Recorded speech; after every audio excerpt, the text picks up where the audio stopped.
सुनिए इस वक्त मिलनसार शब्द बिशप मसेदो के संग। भूख के द्वारा, लड़ाइयों के द्वारा आज हमारे शहर हिंसा से भरे जा रहे हैं, और ये प्रोग्राम आप तक लेकर आ रहा है प्यार, शांति और आनंद के क्षण। एक ऐसा प्रोग्राम जिसको तैयार किया गया है बेहद ख्याल रखते हुए आपके हृदय के लिए।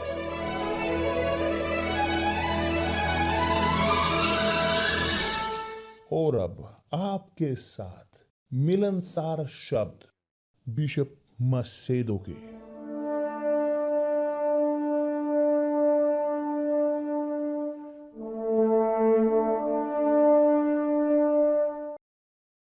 नमस्कार मेरे प्रिय दोस्तों, परमेश्वर आप सबको आशीष दे कि पवित्र आत्मा आई प्रकाशित करे समझदारी को सबकी, ताकि सब समझ सकें उनकी आवाज को, उनके शब्द को, और तब आज्ञा का पालन कर सकें। बल्कि यह प्रार्थना मैं करता हूं हर एक दिन उनके लिए कि जो सोचते हैं, वे जो अधिक भर रहे हैं अपने दिमाग को, उनके साथ जो मंदिर है बजाय उसके कि जो सोना है, जो भरता है मंदिर को।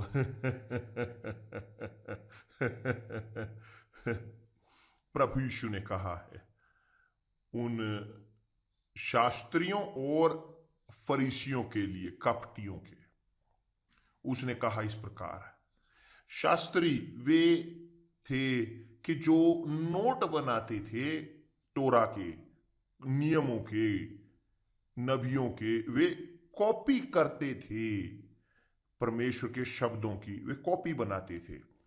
तो परमेश्वर ने मूसा को नियम दिए, और शास्त्री उनका प्रोफेशन था कॉपी बनाना, उनको नोट्स बनाना, मगर कॉपी वो नहीं थी, मशीन नहीं थी, नहीं, वो था हाथ। कॉपी वो हाथ से होती थी। तो शास्त्री, उनके पास एक जानकारी थी बहुत बड़ी परमेश्वर के शब्द की, क्योंकि वो हमेशा वो नोट बनाते थे उसके, वही वो करते थे, कॉपी करते थे परमेश्वर के शब्द।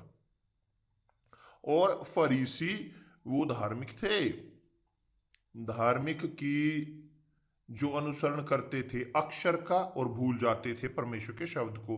ध्यान देते थे अक्षर को और शब्द को साइड में छोड़ देते थे। देखिए, मैं चाहता हूं कि आप समझें कि चाहे वह शास्त्री और चाहे फरीसी, वे थे बहुत ही धार्मिक लोग, पूरी तरह से धार्मिक। वे आज्ञा का पालन करते थे, एक हिस्सा परमेश्वर के शब्द का, और अवज्ञा का पालन करते थे दूसरे का। जो आसान था आज्ञा का पालन करना, वे आज्ञा का पालन करते थे।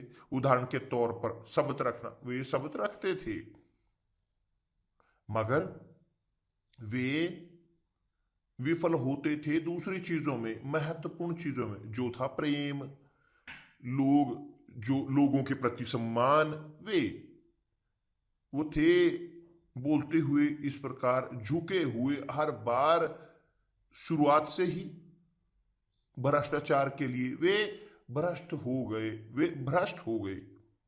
तो पैदा हुई एक जाति जो कहलाई शास्त्री और फरीसी, कपटी। चाहे वे शास्त्री थे चाहे वे फरीसी थे, वे थे कपटी। शास्त्री जानते थे परमेश्वर के शब्द को, नोट बनाते थे, जानते थे परमेश्वर के शब्द को। फरीसी जानते थे शब्द को, मगर वे मरोड़ते थे परमेश्वर के शब्द को। वह वो करते थे कि जो बाहरी तौर पर देखा जाता था लोगों द्वारा, मगर अंदर से वे थे सब कपटी। और परमेश्वर घृणा करते हैं कपटीपन से। यदि आप नहीं जानते थे, परमेश्वर घृणा करते हैं कपटीपन से। जानते हो क्यों? क्योंकि परमेश्वर जानते हैं परमेश्वर जानते हैं क्या हमारे अंदर है। परमेश्वर जानते हैं गहराई में हमारी आत्मा की।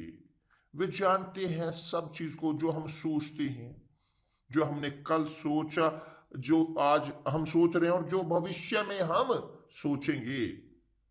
तो जब कोई वह छिपाता है, छिपाने की, ढकने की कोशिश करता है परमेश्वर से अपनी भावनाएं, अपनी गलतियां, अपने पाप, और अपीयर होने की, दिखाने की कोशिश करता है कि दिखाता है इस प्रकार से बाहरीपन, धार्मिक, वह अपमानित कर रहा है, अपमानित कर रहा है परमेश्वर को, क्योंकि मान नहीं रहा, क्योंकि परमेश्वर सर्वशक्तिमान है, सर्वशक्तिमान, सर्वव्यापी, सर्वज्ञ। तो यही है समस्या। परमेश्वर घृणा करते हैं इस प्रकार के लोगों को कि जो बाहर से वे दिखाते हैं, बाहर से दिखाते हैं मगर अंदर से इस प्रकार मरे हुए मृत। तो प्रभु यीशु ने अध्याय 23 में मत्ती के एक प्रकार की बोली, कठोर भाषा, कठोर कठोर, पूरी तरह से कठोर, पूरी तरह से और दोषी ठहराते हुए इस्तेमाल की फरीसियों के लिए, शास्त्रियों और कपटी फरीसियों के लिए। वह इस क्षण तक पहुंचे, उन्होंने कहा तुम पर हाय, बहुत बार उन्होंने कहा तुम पर हाय। उसने कहा उन लोगों को कि तुम्हारे लिए कोई रास्ता नहीं, कोई मोक्ष नहीं है तुम्हारे लिए, कि आप दोषी ठहराए जा चुके हो। प्रभु यीशु ने ये और प्रकार से कहा कि कौन तुम्हें बचाएगा, कि कौन उससे बच पाएगा, या कौन तुम्हारी सहायता करेगा भागने में क्रोध से, परमेश्वर के, कि जो क्रोध आने वाला है। तो फरीसी, शास्त्री और फरीसी वे मास्टर थे, वे बोलते हुए इस प्रकार स्पेशलिस्ट थे कपटीपन में। तो धर्म जो है, साधारण तौर पर बहुत सारे लोग हैं उसमें, कपटी धर्मों में हैं लोग ईमानदार, स्पष्ट है, मगर धार्मिक उस समय के वे पूरी तरह से कपटी थे। और तब प्रभु यीशु ने प्रश्न पूछा उनसे, मूर्खों और अंधों। देखिए कैसे प्रभु यीशु उन्हें बुलाते हैं, मूर्खों कि जो नहीं सोचते लोग। आप जानते हो मूर्ख वे हैं कि जो नहीं सोचते, वे हृदय को इस्तेमाल करते हैं, भावनाओं को इस्तेमाल करते हैं और संवेदनाओं को। और ये लोग ऐसे लोग हैं जो गिरते हैं, ऐसे लोग हैं जो जो ठोकरें खाते हैं नरक के द्वारा। मूर्खों और अंधे कि जो नहीं देख सकते। और तब उसने प्रश्न पूछा है, कौन बड़ा है, सोना या वह मंदिर जिससे सोना पवित्र होता है, कौन बड़ा है? उसके बाद उन्होंने प्रश्न पूछा इस प्रकार, कौन बड़ा है, भेंट या वेदी जिससे भेंट पवित्र होती है? ये वेदी है कि जो भेंट को पवित्र करती है, मंदिर है जो जो पवित्र करता है सोने को या भेंट को या सोने को। उस समय में सोना, प्रभु यीशु बोल रहे थे कि जो ढका हुआ था, जिसने अंदर से मंदिर को। तो मेरे प्रिय दोस्त, इस प्रश्न में जो प्रभु यीशु ने किया है, हम देखते हैं स्पष्ट तौर पर कि जब एक व्यक्ति है ईमानदार, वह वैल्यू देता है मंदिर को। जब हैं वे ईमानदार, वे वैल्यू देते हैं वेदी को। मगर जब वे हैं मूर्ख, अंधे पूरी तरह से, इसीलिए मैं हमेशा प्रार्थना करता हूं सबके लिए, मैं प्रार्थना करता हूं आपके लिए कि परमेश्वर प्रकाशित करें समझदारी को, ताकि आप देख सकें कि जो परमेश्वर चाहते हैं आपके साथ करना। क्योंकि वे फरीसी और शास्त्री कपटी, यहां तक कि सेवा करते हुए भी, जो ब्रैकेट में कि परमेश्वर की, इसके अलावा समर्पित करते हुए धर्म में, धार्मिकता में वे थे दोषी। वे थे दोषी, यहां तक कि सब जानकारी के साथ बाइबल की। कहां मैं पहुंचना चाहता हूं इसके साथ? मैं पहुंचना चाहता हूं, बल्कि मैं नहीं, परमेश्वर जहां चाहते हैं दिखाना यहां स्पष्ट तौर पर वे कह रहे हैं इस प्रकार कि जब एक व्यक्ति वह अपने दिमाग को, अपनी समझदारी को इस्तेमाल नहीं करता, जब नहीं रखता अपनी समझदारी को प्राथमिकता के तौर पर, क्योंकि आत्मा, हमारी आत्मा जो है यहां पर हमारी समझदारी की जो मार्गदर्शित होने की जरूरत है हमारी आत्मा को चलाते हुए, ताकि हमारा हृदय ना दुख झेले और परिणाम के तौर पर शरीर वह प्रसन्न हो सके। तो आत्मा, प्राण और शरीर, जब पवित्र आत्मा आते हैं हमारे ऊपर, वे हमारी बुद्धिमानी को चलाने के लिए, समझदारी देने के लिए हमारी अंदर, ताकि हमारी बुद्धिमानी मार्गदर्शित कर सके हमारे मन को, हमारी भावनाओं को। और स्पष्ट है कि भावनाएं आती हैं हमारे शरीर को चलाते हुए।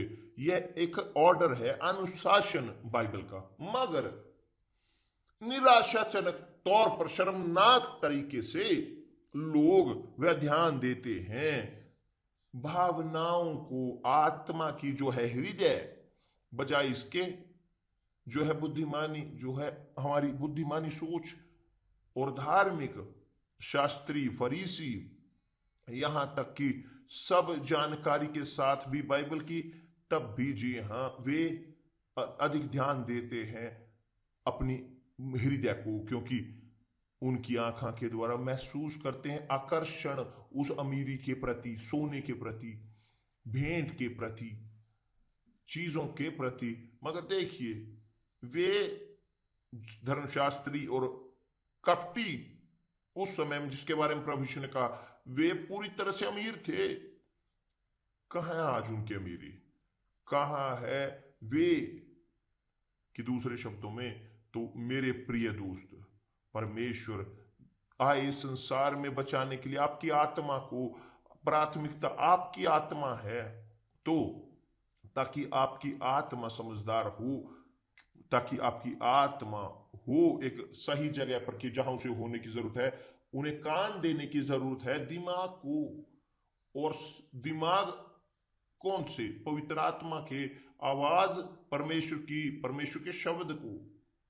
तो जब एक व्यक्ति है मूर्ख, जो नहीं सोचते, तो वे हृदय के साथ काम करते हैं। यह कारण क्यों बहुत सारे लोग जो मुझे इन क्षणों में देख रहे हैं, जी रहे हैं एक नरक की जिंदगी, शादी बुरी समय से बाहर, वो शादी करते हैं, वे अपने गलत चुनाव करते हैं, और क्या परिणाम है इसके?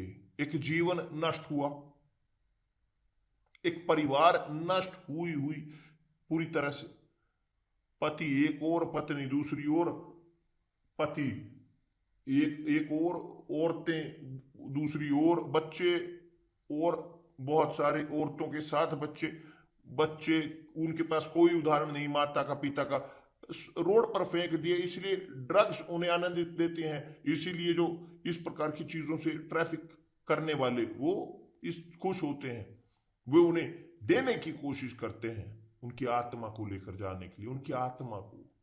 तो मेरे प्रिय दोस्त, रखें अपने दिमाग को सही जगह पर, सोचें, परमेश्वर के शब्द को सोचें, इस्तेमाल करें विश्वास को बुद्धिमानी के साथ। परमेश्वर चाहते हैं बचाना हमारी आत्मा को। और यदि आप बचाने की कोशिश करते हो अपनी आत्मा को पार्टियों के साथ, यहां पर एंटरटेनमेंट के, मनोरंजन के साथ, म्यूजिक के साथ, यदि आप कोशिश करते हो बचाने की अपनी आत्मा को, संतुष्ट करते हुए अपने लालचों को, अपनी इच्छाओं को, आप उसे नरक की ओर लेकर जाओगे। ये है।